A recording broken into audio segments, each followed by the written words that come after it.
पूरी तरीके से पिछड़ा, दलित, और जिस तरीके से माननीय राष्ट्रीय अध्यक्ष अखिलेश यादव जी ने 2005 के बाद जो पेंशन रोक दी गई थी, बहाली का अपने घोषणा पत्र में हमारे आ रहा है। और मैं कहता हूँ उन्होंने जात की दीवार को ख़त्म कर दिया है। चाहे दलित हो, पिछड़ा हो, अगड़ा हो, जो भी नौकरी में 2005 वाले हैं, सबकी पेंशन की बहाली का जो ऐलान किया है माननीय राष्ट्रीय अध्यक्ष जी ने, और जिस तरीके से इस प्रदेश में जिसकी जितनी संख्या भारी उसकी हिस्सेदारी, और मैं तो माननीय राष्ट्रीय अध्यक्ष अखिलेश यादव जी को बधाई देना चाहता हूँ कि देश की पार्लियामेंट में जब उन्होंने कहा, क्योंकि ये मांग बहुत काफ़ी दिनों से उठ रही थी कि देश में पिछड़ों की जनगणना नहीं हो रही है। आप खुद इस बात को समझ सकते हैं कि जब तक जाति जनगणना संख्या नहीं मालूम होगी तो देश का इतना बड़ा जो बजट होता है, लाखों करोड़ का जो बजट का एलोकेशन होता है, बजट का आवंटन होता है उनके बेहतरी विकास के लिए, उनके रोजगार, स्कॉलरशिप के लिए, तो किस तरीके से करेंगे। तो माननीय अखिलेश यादव जी ने कहा कि जब मेरी सरकार अगर मेरी बनती है तो मैं अपने संसाधन से उत्तर प्रदेश में जिस तरीके से जानवर की गिनती होती है, पेड़ पौधों की गिनती हो रही, पिछड़ों की गिनती नहीं हो रही, उनकी गणना करा करके हमारी सरकार में जो संसाधन होगा मैं उसका पूरी तरीके से आवंटन उस सारे समाज के हिस्सेदारी के हिसाब से, संख्या के हिसाब से करने का काम करेंगे। सर, जो पिछली सरकारें ने वादा किया, कहीं ऐसा ही वादा जो सरकार आपकी बनेगी उसमें भी तो वादेवादी नहीं रहेंगे ना? देखिए, माननीय अखिलेश यादव जी के नेतृत्व में लोगों ने काम भी किया है, प्रदेश की सरकार भी बनी है। आपने देखा होगा जिस तरीके से उनके कार्यकाल में जो काम। सर परिचय दीजिए अपना परिचय। पूछे तो मैं तो बताइए। हाँ चलिए पूछना। सर, बीजेपी से टिकट मिल गया है विजय राजभर को घोसी से, तो क्या कहेंगे, टक्कर बहुत टफ होगा आप लोगों का? देखिए, जिस तरीके से आज सिर्फ घोसी का सवाल है, पूरे उत्तर प्रदेश में जिस तरीके से इस प्रदेश का आम नौजवान जो रोजगार के लिए सड़कों पर लाठी खा रहा है, पूरी तरीके से समाजवादी पार्टी के साथ खड़ा है। उत्तर प्रदेश का वो किसान जो जाड़े के दिन में जिसे अपने घर में सोना चाहिए, आज अपने फसल से रखवाली के लिए आज अपने खेत में सो रहा है। पूरे प्रदेश का किसान, नौजवान, पूरे प्रदेश का जो पिछड़ा समाज है जिसकी आबादी इस प्रदेश में आधे से ज़्यादा है, आज पूरी तरीके से आपने देखा होगा कि जिस तरीके से 69,000 टीचर की भर्ती में उनकी आरक्षण के साथ खिलवाड़ हुआ, उनके हक में डाका डाला गया, आज पूरी तरीके से पिछड़े समाज के लोग दुखी हैं।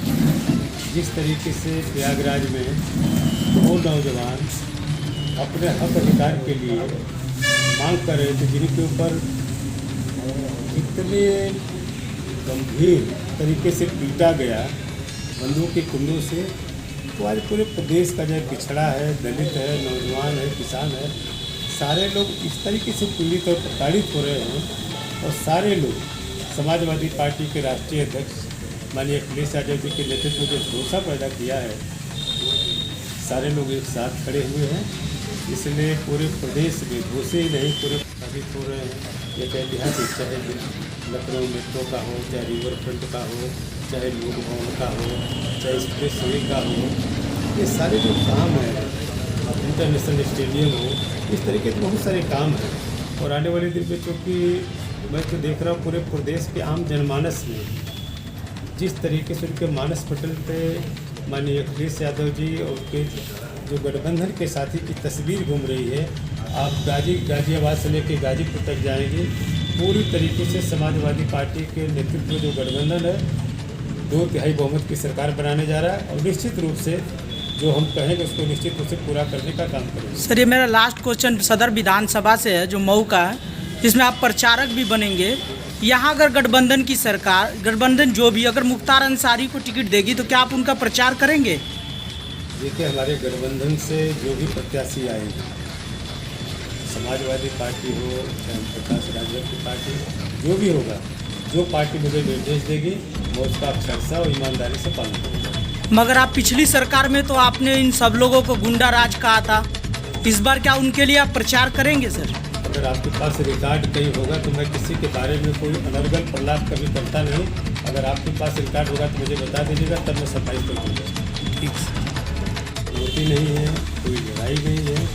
समाजवादी पार्टी और गठबंधन के सारे साथी, चाहे जयंत चौधरी का हो, चाहे प्रकाश राजभर का हो, किसी जो भी हमारे छोटे मोटे दल, गठबंधन इतना मजबूत है कि कोई लड़ाई नहीं, काफ़ी अंतर से लोग चुनाव जीते हैं। सर ये बताएं कि अगर घोसी से आप चुनाव लड़ रहे हैं, पूर्व विधायक सुधाकर सिंह जी से आप, क्या वो आपका समर्थन कर रहे हैं? देखिए, समाजवादी पार्टी की सोच और जिनका माननीय अखिलेश यादव जी के नेतृत्व में भरोसा है, ये पूरी तरीके से समाजवादी पार्टी के साथ है। मगर आपने 4.5 साल कार्यकाल आपने पूरा किया, उसमें आपने एक बार भी आवाज़ नहीं उठाया सरकार के खिलाफ। देखिए, यही है कि वह सरकार बनने के बाद, वो बात तो जब मैं सरकार में था तब से मैं छात्र जीवन से ऐसे वंचित समाज, गरीब समाज के बेहतर विकास के लिए लड़ता आया हूँ। पार्लियामेंट में था तब भी ऐसे लोगों की आवाज़ उठाता रहा हूँ। इस सरकार में आने के बाद पूरी तरीके से यही तो कटरता पैदा हुआ, यही तो विरोध पैदा हुआ कि भारतीय जनता पार्टी में रहकर के आप पिछड़ों की बात नहीं कर सकते हैं, भारतीय जनता पार्टी में रहकर के आप दलितों की बात नहीं कर सकते हैं, भारतीय जनता पार्टी की सरकार में रह करके आप नौजवान और किसान की बात नहीं कर सकते हैं। जिस तरीके से आपने देखा उत्तर प्रदेश में, जिस देश की आधी आबादी का बड़ा हिस्सा भारतीय जनता पार्टी के समर्थन में खड़ा होने के नाते ही इतने 2/3 बहुमत की सरकार बनी, वरना 40-50 से ज़्यादा की हैसियत भारतीय जनता पार्टी की नहीं। और सरकार बनने के बाद जिस तरीके से उत्तर प्रदेश के तमाम डिग्री कॉलेज में, चाहे BEd हो, BTC, engineering college, medical college में पढ़ने वाले बच्चे जिनको छठपुत्री स्कॉलरशिप मिलती थी, जो किसान के बेटे हैं, वो अपने छठपुत्री से अपने बच्चों को पढ़ाई करते थे। पूरी तरीके से स्कॉलरशिप और छठपुत्री को रोक देने के नाते आज पूरे प्रदेश के सारे छात्र नौजवान पूरी तरीके से